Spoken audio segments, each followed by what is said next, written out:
are still undecided. Those of you who see Donald Trump's flaws but don't feel like you know Kamala well enough. Or those of you who are concerned about democracy but are more concerned about making ends meet.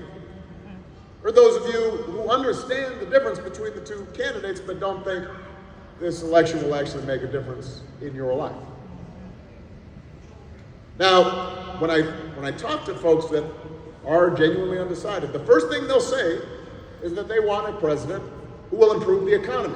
And that makes sense. Even though wages are steadily growing, unemployment is relatively low, inflation is finally slowing, but the price of everything from healthcare to housing to groceries is still too high.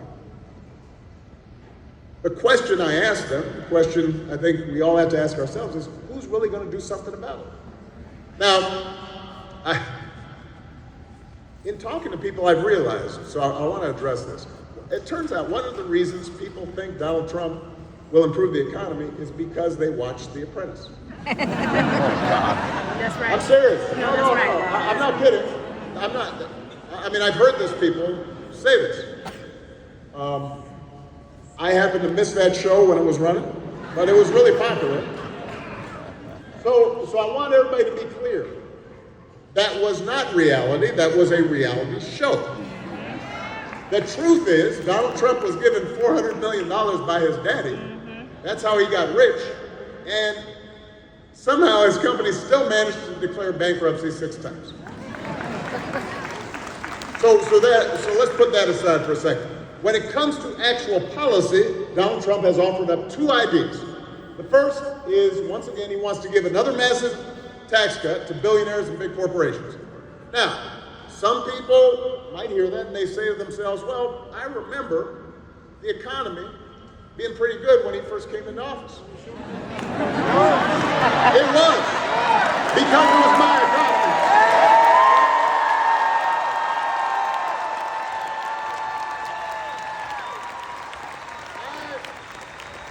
I had spent 8 years cleaning up the mess the Republicans left me.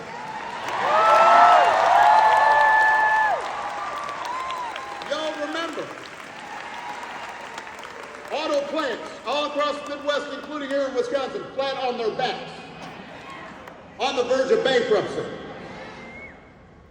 And we worked and we worked. And after 8 years, I then handed off over 75 straight months of job growth and low inflation to Donald Trump.